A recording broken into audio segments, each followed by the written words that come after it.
Some paintings invite admiration from a distance, asking only to be appreciated for their beauty, their color, or the precision of their technique. Others do something far more unsettling. They do not simply ask to be seen, they demand to be endured. Dante and Virgil in Hell belongs to that second category. It is not a peaceful image, nor is it a painting that allows the viewer to remain detached. The moment you look at it, you are pulled into a scene of rage, torment, and violent desperation.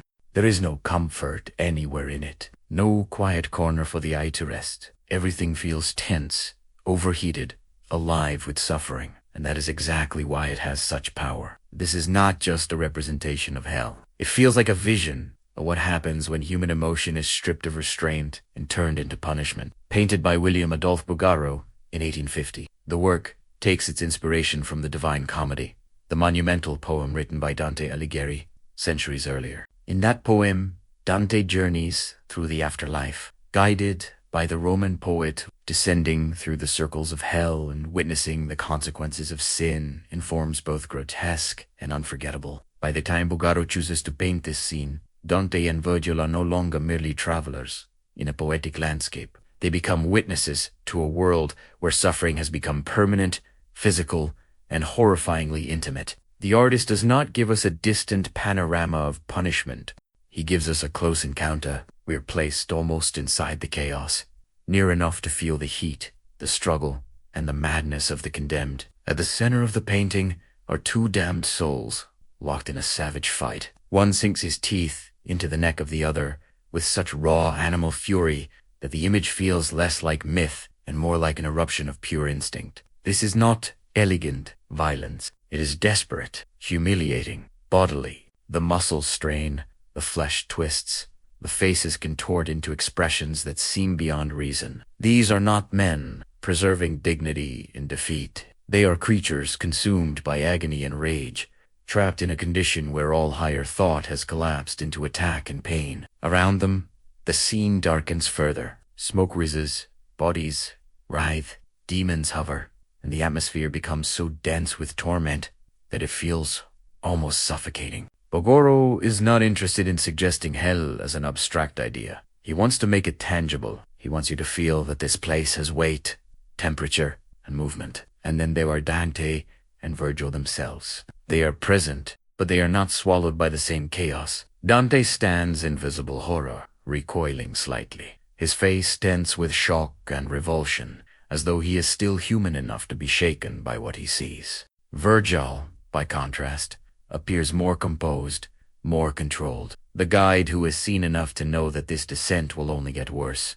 That contrast matters. It gives the painting a psychological center. Dante is not just a character inside the scene. He's the viewer's double. Through him, we feel the instinctive recoil, the disbelief, the visceral reaction to suffering made visible. Virgil represents the opposite force, the intellect that continues forward even when the heart wants to turn away. Together they create a powerful tension between emotional horror and cold observation, and that tension shapes the entire experience of the painting. What makes the image so memorable is that it does not treat hell as distant fantasy. It treats it as an extension of human passions, pushed beyond every limit. The violence in the painting is terrible, but it is recognizable. The hatred, the humiliation, the fury, the desire to overpower another body, all of it belongs to the emotional world of humanity. That is what makes it disturbing. Bouguereau is not showing monsters doing monstrous things. He is showing human beings transformed by punishment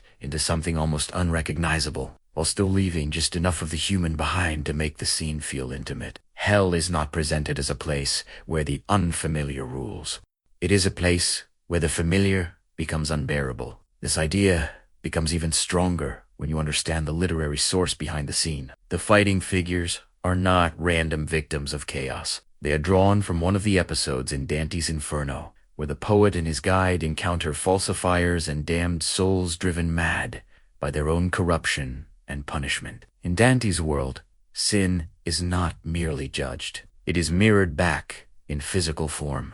The punishment becomes a revelation of character. In that sense, the violence we see is not only Painiti's exposure. These souls are not hiding anything anymore. Whatever was twisted within them has now become visible on the outside. Their torment is not just something being done to them. It is also something erupting from them. Bouguereau understands this and turns it into the central force of the painting. Every body is modeled with incredible technical control. Every muscle and contour rendered with the kind of precision usually associated with ideal beauty. But here, that beauty becomes deeply uncomfortable. The polished anatomy does not soothe the horror, it sharpens Italiano. The bodies are so real, so convincing, so powerfully present, that the violence feels even more immediate. This is one of the great contradictions of the work. It is exquisitely painted, yet what it shows is degradation. It uses beauty to make suffering impossible to ignore. The artist does not let technique hide brutality. He uses technique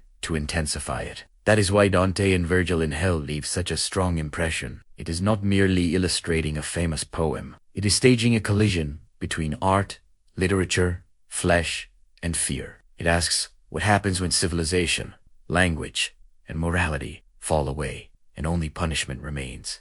And in that terrible moment, standing beside Dante as he stares into the spectacle, the viewer begins to understand that the true horror of hell may not be fire or demons at all. It may be the sight of human nature stripped bare and left with nowhere to hide. What makes Dante and Virgil and Hell so disturbing is not only the violence we see, but the way Bouguereau traps the viewer inside it. There is no safe distance, no wide perspective that allows the mind to process the scene calmly. Everything is compressed, intense, and immediate. The bodies feel close enough to touch, the air thick enough to breathe, the suffering too vivid to ignore. This is not a painting that shows hell as a distant myth. It places you at the edge of it, forcing you to confront what happens when human beings are consumed entirely by their own impulses. The composition plays a crucial role in this effect. Bouguereau arranges the figures in a tight, circular tension, where movement never fully escapes. The eye travels from one body to another, from one gesture of pain to another, but it never finds release. It is a closed system of torment, a visual prison where every motion leads back into suffering. At the center, the two struggling figures become more than just characters from Dante's text. They become symbols of something deeper and more unsettling. The act of biting, of tearing into another human body, represents a collapse of boundaries. It is a moment where identity dissolves into instinct, where the difference between self and other becomes meaningless. One body attacks, the other resists, but both are locked in the same cycle of violence. There is no victory here, only continuation. This is what makes the scene feel so oppressive. It is not a single act of brutality that will end. It is a condition that repeats endlessly, a punishment without resolution. In Dante's vision, hell is not just a place of pain. It is a place where time loses meaning, where suffering loops back on itself without escape. Bouguereau captures that idea perfectly. The figures do not look like they are moving toward an outcome. They look like they are trapped in a moment that will never end. Around them, other bodies twist and recoil, adding layers to the psychological weight of the scene. Some seem to crawl, others cling, others collapse under forces we cannot fully see. These secondary figures are not just background details. They expand the sense of chaos, suggesting that the central struggle is only one fragment of a much larger system of torment. The presence of demonic forms intensifies this atmosphere. They are not always clearly defined, but their existence is felt in the tension of the composition, in the way bodies are pushed, watched, or cornered. Hell here is not organized in a clean or orderly way. It is alive, unpredictable, constantly shifting, yet always oppressive. That unpredictability is part of what makes it so terrifying. There is no structure to rely on, no rule that guarantees understanding. Everything feels unstable, driven by forces that operate beyond reason. The contrast between Dante and Virgil becomes even more important as you take in the full scene. Dante's reaction anchors the emotional experience. His posture suggests hesitation, even fear, as if part of him wants to step back, to reject what he is seeing. His face reflects the shock of someone who still believes that suffering should have limits. Virgil, on the other hand, embodies a different response. He does not recoil. He does not appear overwhelmed. Instead, he stands as a figure of control, of intellectual endurance. He understands that this journey requires witnessing, no matter how unbearable it becomes. This contrast creates a bridge between the painting and the viewer. In Dante, we recognize our own instinct to turn away from horror. In Virgil, we see the force that compels us to keep looking, to seek understanding even when it hurts. Bouguereau's technique amplifies this tension in a remarkable way. His training in academic painting is evident in every detail. The anatomy is precise, the lighting carefully controlled, the surfaces polished to a level of near perfection.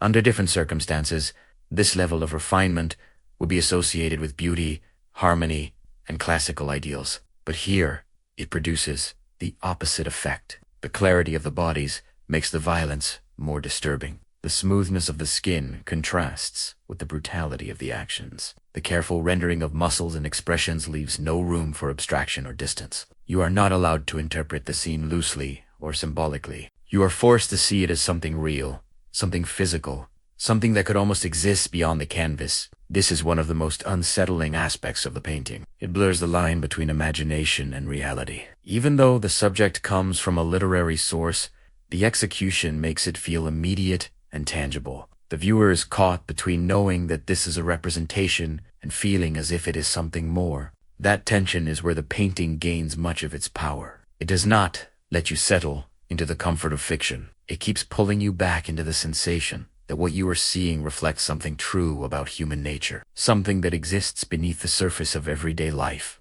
And that is where the deeper meaning of the work begins to emerge. Hell, in this painting, is not just a punishment imposed from outside. It is also a condition that grows from within.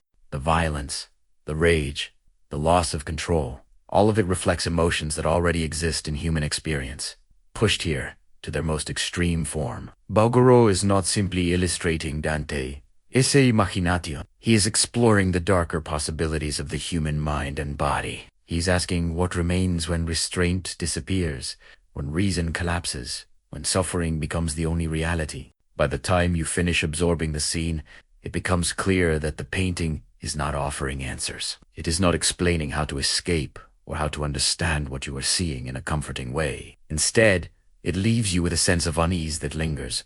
You are no longer just observing a depiction of hell. You are confronting the possibility that hell is not entirely separate from the human condition, that the same forces driving the figures in the painting exist in quieter forms in the world outside it. And that realization is where the image becomes truly unsettling. When you step back from Dante and Virgil in hell, what remains is not just the memory of violence, but the weight of what that violence represents. Bouguereau does not simply recreate a scene from Dante's Inferno. He transforms it into a meditation on what happens when human nature is pushed beyond every limit of control. This is why the painting continues to resonate long after the first glance. It does not rely on surprise or spectacle alone. It lingers because it forces a deeper confrontation, one that is difficult to fully articulate but impossible to ignore. The horror is not distant or abstract. It feels uncomfortably close, as if the boundary between the viewer and the scene is thinner than it should be. One of the most powerful aspects of the painting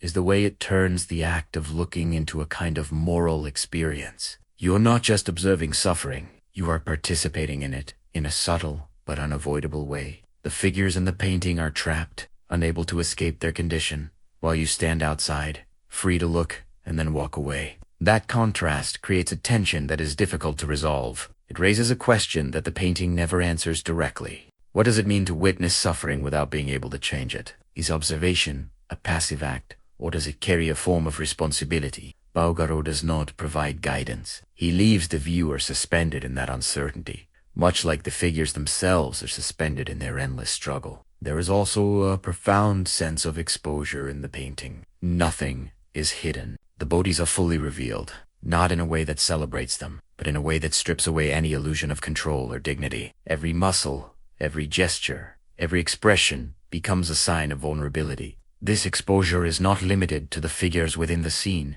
It extends to the viewer as well, as you recognize the emotions driving the figures.